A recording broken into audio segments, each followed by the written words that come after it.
and happy fucking New Year's. We survived this bullshit ass year. Can I get a hey man? Can I get a hallelujah? Can I get a God bless it is over?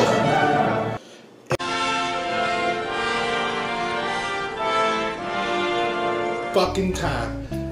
Now I'm doing a special New Year's Eve celebration while everyone's out there doing their little thing and hopefully being smart about it.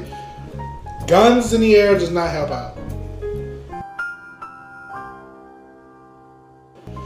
So without being said, let's bring this in for a new fastration. Now for me, the beer I'm gonna ring the New Year's with you guys is gonna be a St. Arnold's exclusive, uniquely told. Now before I add to it what I'm drinking here, you can probably see it already, but specifics about it, I have a few corrections I have to make that I was told the last time I reviewed a St. Arnold's beer. I made a complete ass of myself.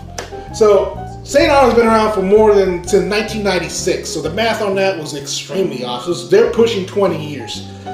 16 years at the top of my head. Yeah, 16 years, maybe. I don't know. 1996, they've been around. And more and more added fact to it, St. Arnold's is the oldest craft beer in the state of Texas. Been around a lot longer than that.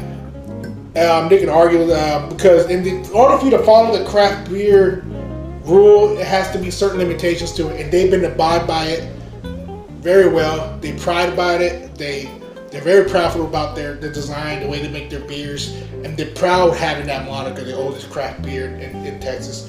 So I'm sorry for fucking up the last time. We good? We good? We happy? Yeah, we happy. Thank you. Alright, so in order to do that, let's go ahead and do this. We are doing the St. Arnold's French Press. Now, this was a special one. This French Press was aged in cognac barrel, cognac being like Hennessy or Cavassier type liquor. And I've never had a cognac barreled aged beer at all. It's normally bourbon. I've had tequila aged, but I've never cognac. So this will be a fun try. And what a way to ring in a shitty fucking New Year's than with this. Now, with New Year's come new hope, new beginnings, new standoff. Hopefully this shit never repeats itself again, not for at least another 100 years. And by then I'll be old and dead and gone and it'll be someone else's problem. Alright, so we're gonna go ahead and pour this sucker out.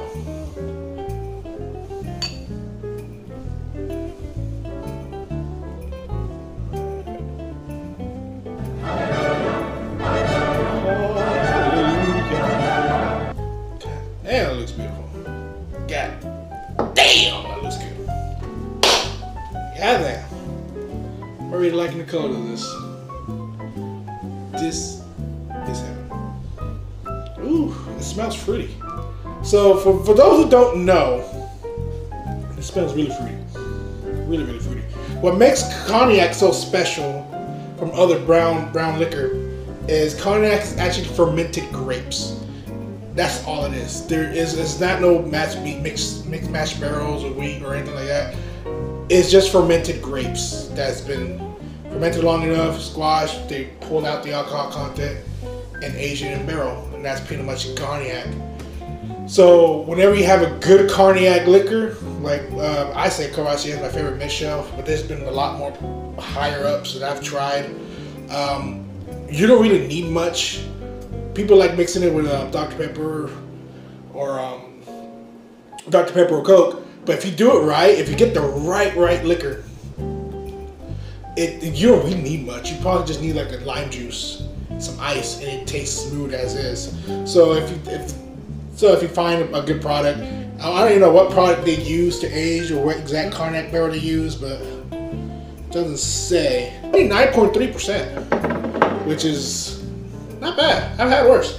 My Christmas bomb that I had a couple weeks last week was a little bit more stronger, but this one's this is good. Good right on the nose, easy sipper.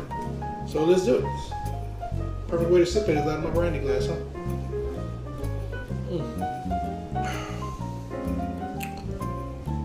That is different.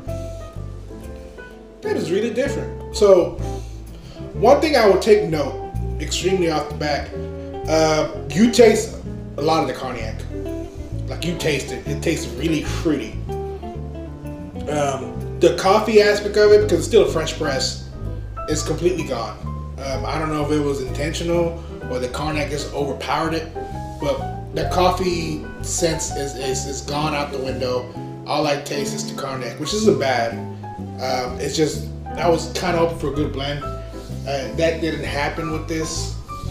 So I've had the bourbon aged one. I didn't care too much for that either, because the same thing happened there, where the bourbon overwhelmed the coffee and it was just not mixing and mashing well. Again, not a bad beer. Never a bad beer. It's just, if I want to nitpick, I can nitpick, and nitpicking this is what I'm going to do right now. It's extremely smooth though. It doesn't have no bitter aftertaste. Has a good, easy settle in. It goes down extremely well. But once again, I mean, just the coffee. Like I'm big on coffee guy. I'm a big coffee beer guy. So I was just hoping to still have some of that coffee flavor in it, and it was gone.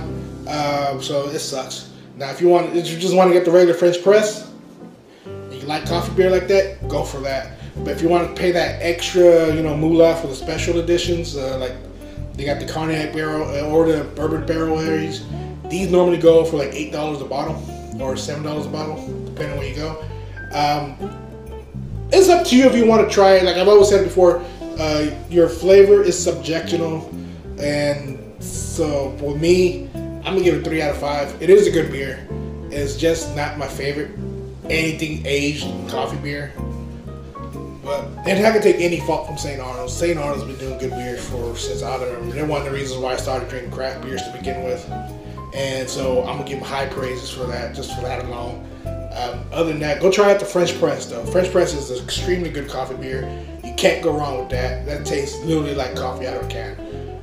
Other than that, guys, I want you guys to be safe, be smart, pop them fireworks, live your life, and say fuck you 2020.